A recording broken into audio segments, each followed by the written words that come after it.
एक भाई होने के नाते आपको समझाना मेरा धर्म था और मेरा कर्तव्य आपके संकट का निवारण करना है। मेरे कटु शब्दों को क्षमा करना बड़े भैया। ये समय बातों का नहीं, बाणों का है। मुझे विजयी होने का आशीर्वाद नहीं देंगे भैया? सहस्त्र वर्ष बीत गए, परंतु तुम अपने भाई को न जान पाए। मैं वो रावण हूं जिसके मन में अपने विश्वासघाती भाई विभीषण के लिए भी आयुष्मान भव का आशीर्वाद है। और तुम एक बार निर्णय कर लो तो इस संसार में कौन तुम्हें रोक सकता है। जाओ और काल बनकर बरसो और जीत की हुंकार के साथ लौटना। भैया, आप केवल शुभ समाचार की प्रतीक्षा कीजिए। मैं आपका और लंका का मान झुकने नहीं दूंगा। आज इस युद्ध और उस वनवासी का अंत निश्चित है। ये कुंभकर्ण का वचन है भैया। मेरे रक्त का एक एक बूंद आपके लिए लड़ेगा। मेरा एक एक अंग अपने लंकेश को विजय दिलाने के लिए लड़ेगा। विजयी भव, विजयी भव।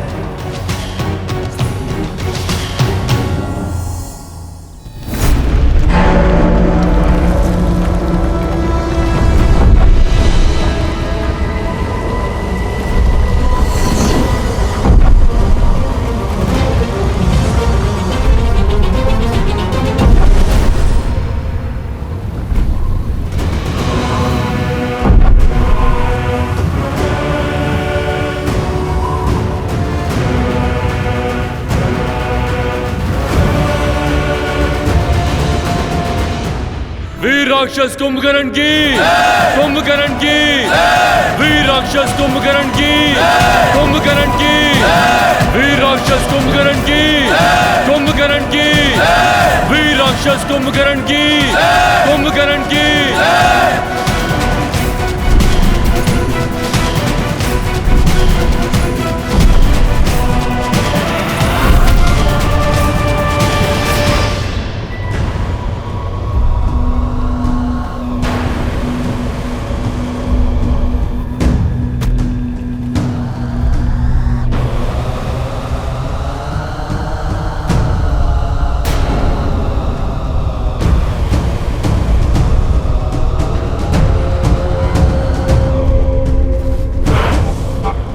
ये भूमि क्यों कांप रही है? जैसे कोई भूकंप धरा पर फैलने को आतुर है। अर्थात ये नाद पदचाप है। लगता है दशानन ने 6 माह की निद्रा पूरी होने से पहले ही कुंभकर्ण को उठा दिया। रावण ने अधीर होकर स्वयं अपने विनाश को ललकारा है। अब कुंभकर्ण ना अजय है ना अमर। आपकी योजना सफल हुई प्रभु, किंतु क्षमा प्रभु, वरदान का कवच ना होने के पश्चात भी कुंभकर्ण बहुत बड़ा संकट है। आज बल में उसका कोई सानी नहीं। यदि वो चाहे तो एक ही दिन में हमारी संपूर्ण सेना और इस युद्ध को समाप्त कर सकता है।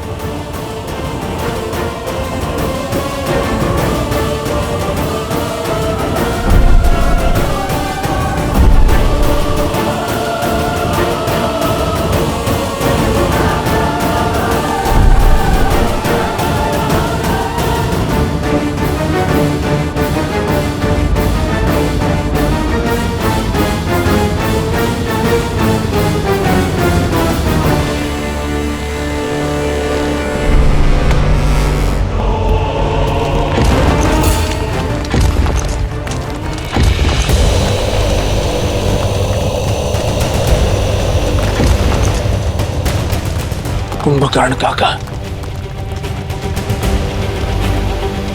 समय से पहले जाग गए।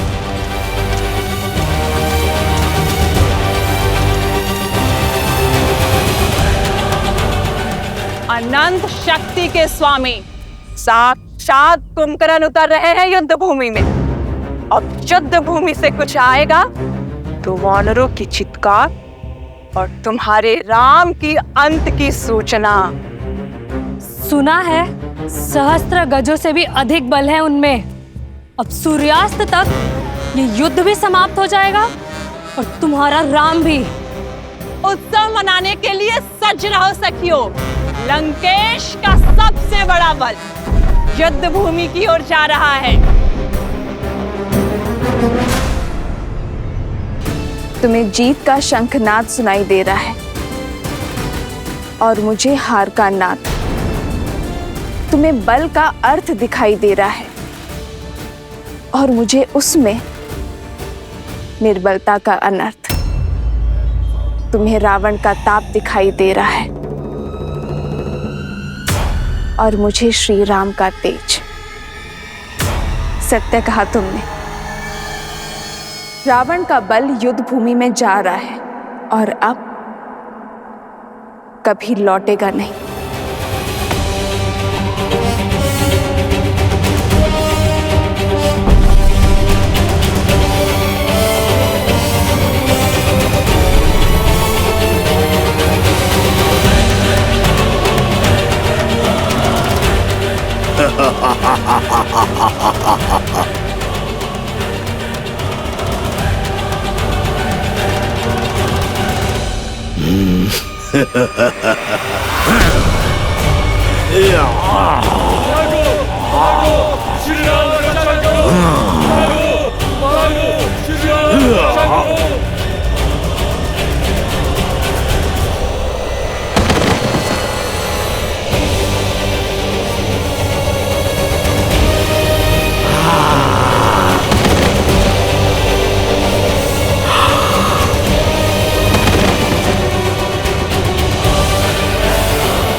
कहाँ है तुम्हारा श्री राम? सामने नहीं आया? कोई बात नहीं, तुम सबको मार्ग से हटाकर मैं स्वयं उस तक पहुंचूंगा। बहुत उत्पात मचा लिया वानरों। आज ये कुंभकर्ण तुम्हें नहीं छोड़ेगा। इस युद्ध के साथ तुम्हारा भी अंत कर देगा। वीरों, ये भागने का समय नहीं, युद्ध में भाग लेने का समय है। भागते वो हैं जो कायर होते हैं। हम श्री राम की सेना हैं, साहसी हैं, बलशाली हैं। शत्रु जितना भी विशाल हो, जितना भी भयावह हो, परंतु है अधर्म के साथ ही, और हम श्री राम की सेना धर्म के साथ हैं। इसीलिए बिना डरे आगे बढ़ते रहो, जीत हमारी ही होगी। जय श्री राम। जय श्री राम। राम नाम का गूंजे गान तो मन में शक्ति भर देती हो। अंगद,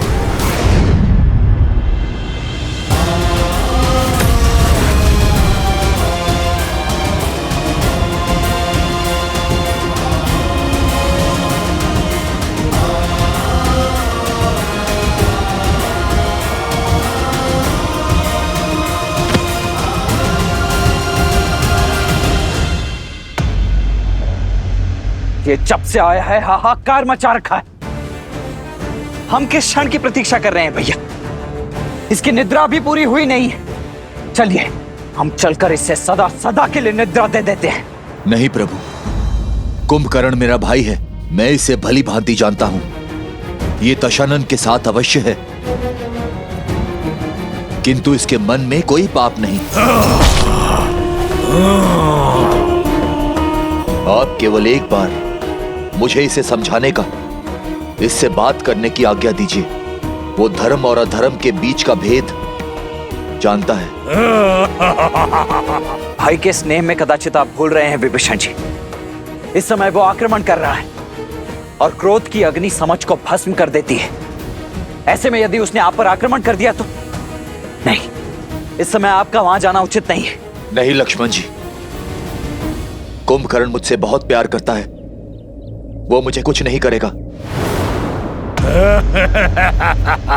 विभीषण का कथन उचित है लक्ष्मण।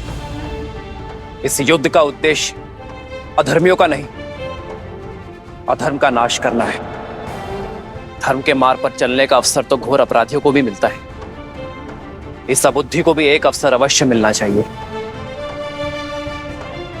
जाओ विभीषण, और अपने भाई को धर्म के पावन आंचल में आने का अवसर दो,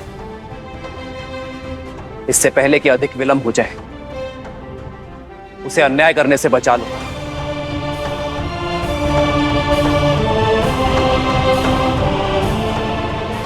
किंतु भैया ये लक्ष्मण,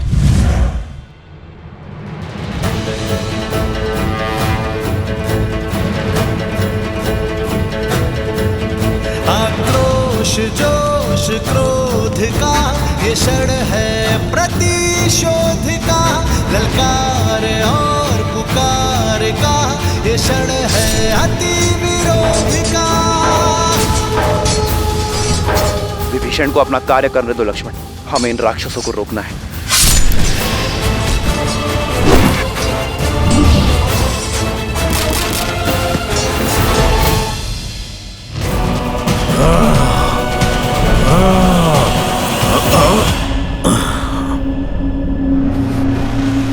कुंभकर्ण भैया,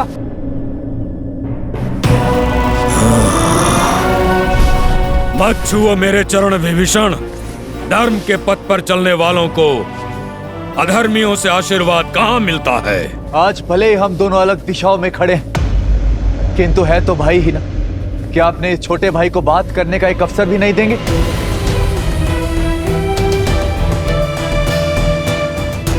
भैया,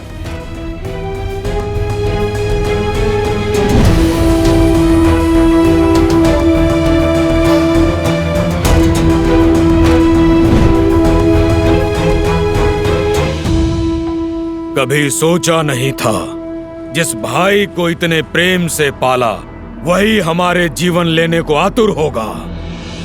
युद्ध भूमि में शत्रुओं से जा मिलेगा, विश्वासघाती बन जाएगा। तुमने न केवल लंकेश के पीठ पर प्रहार किया है, बल्कि पूरी लंका के विश्वास को तार तार किया है। अपने भैया के विरुद्ध जाना मेरा निर्णय नहीं, नियति थी। मैं तो केवल वही प्रयास कर रहा था जिसके लिए वचनबद्ध था, जिसका आशीर्वाद मैंने ब्रह्मदेव से लिया था। दशानन भैया ने मेरा तिरस्कार किया तो शीश रावण के विरुद्ध खड़ा होगा, उसे राजद्रोही माना जाएगा, उसे मृत्यु का पात्र माना जाएगा। कितनी ही बार दशानन भैया को समझाने का प्रयास किया कि माता सीता को प्रभु श्री राम को सौंप दे और बचा ले इस राक्षस कुल को, किंतु किसी ने मेरी नहीं सुनी। जब लंका से त्याग दिया गया तो प्रभु श्री राम की धर्म की शरण में आना पड़ा। अद्भुत! धर्म के आवरण पर एक भाई का धर्म छिपा रहे हो विभीषण। लंका से निकाल फेंके तो मेरे समीप आते, माता केकसी के पास जाते, या यही बैरागी बन जाते। पर उस वनवासी के पास जाना तो अनिवार्य नहीं था भैया, किंतु इतने वर्ष भैया के साथ उनके साहस का लाभ उठाकर अब साथ छोड़ दिया। यदि भैया ने अधर्म किया है तो उस समय ही उनका साथ क्यों नहीं छोड़ा? जब भैया ने लंका हथियाई थी, कुबेर को निष्कासित किया था, जब तुम चट्टान पर से गिरने वाले थे, भैया छोड़ सकते थे तुम्हारा हाथ, पर नहीं छोड़ा, क्योंकि विष्णु भक्ति सही, परंतु तुम उनके भाई थे। वाद विवाद, धर्म अधर्म की बात बाद में, सर्वप्रथम भाई का धर्म निभाना चाहिए था तुम्हें। भैया को नारायण तक ले जाने का संकल्प करने वाले जब अवसर सिद्ध हुआ तो एक नर का हाथ पकड़कर उसे अपना नारायण मान लिए, उसके चरणों में जा छिपे, इसलिए कि उसने तुम्हें लंका का नया राजा लंकेश बना देने का लालच दिया।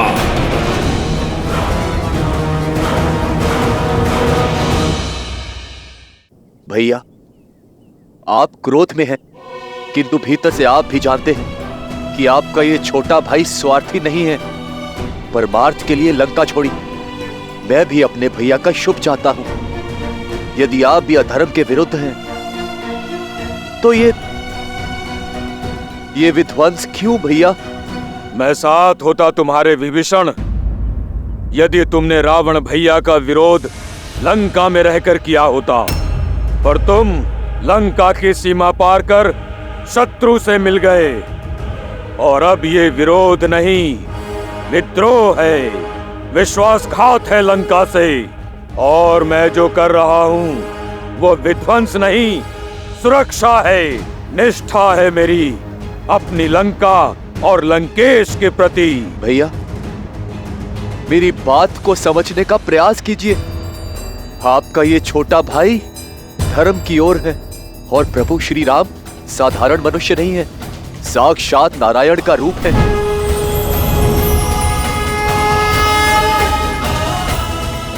और माता सीता देवी लक्ष्मी का रूप।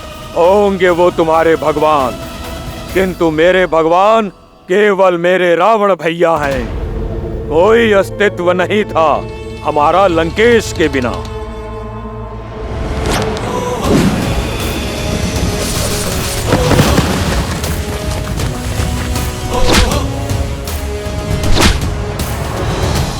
ना मेरे पास तुम्हारी भांति ज्ञान है, ना भैया की भांति बड़ा स्वप्न।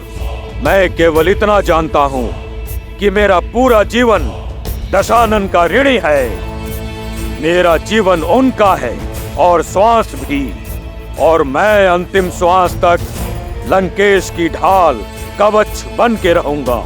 मेरे भाई के लिए मेरा अंग अंग लड़ेगा, तुमसे भी और तुम्हारे उस वनवासी नर से भी, जिसे तुम सिंहासन के लालच में नारायण समझ बैठे हो। नहीं भैया, मुझे राजपाट, पद, प्रतिष्ठा किसी का लोभ नहीं। चाहे तो ये मुकुट क्या, मेरा जीवन ले लीजिए भैया, किंतु अधर्म का साथ छोड़ धर्म की ओर आ जाइए भैया। इससे दशानन भैया को भी अपनी भूल का आभास हो जाएगा, और वो भी प्रभु श्री राम के शरणागत हो जाएंगे। तीनों लोगों के स्वामी को एक तुच्छ नर के आगे झुकाना चाहते हो तुम?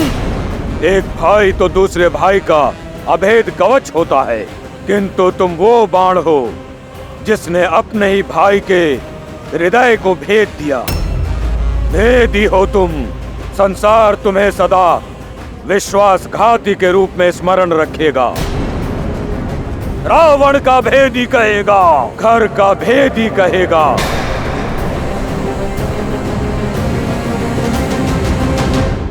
यदि ऐसा है तो स्वीकार है। नारायण भक्ति की सम्मान के लिए मुझे ये अपमान भी स्वीकार है भैया।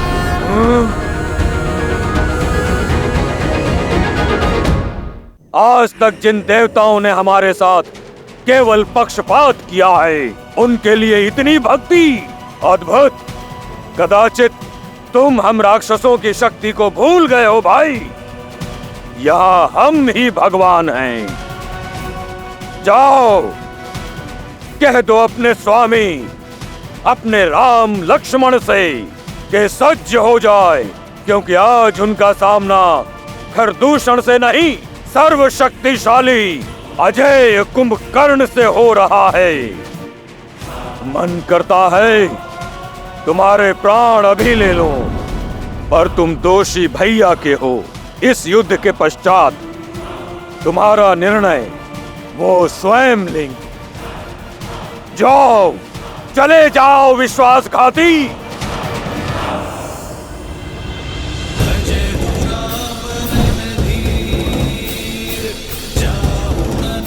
पर सुज मोही भयं काल बस वीर रावण नाम जगत जस जाना जो कब जाके बंदी खाना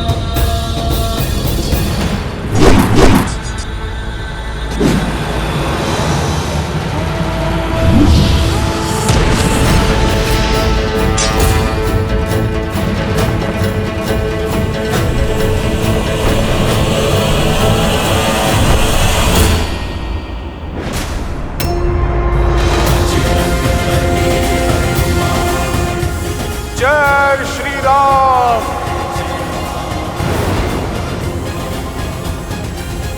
रुक जाओ दानव, मैं विभीषण नहीं जो तुम्हें बार बार बातों से समझाऊंगा। मैं संहार करूंगा। तुम करोगे मेरा संहार? तुम जैसे तुच्छ वानर से लड़ना मेरी क्षमता का अपमान है। जय श्री राम।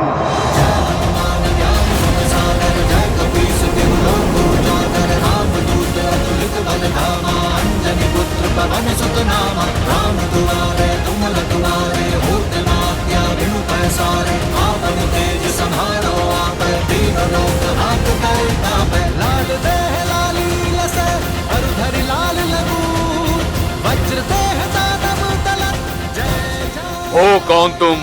मैं केसरी नंदन पवन पुत्र आंजनेय हनुमान हूँ।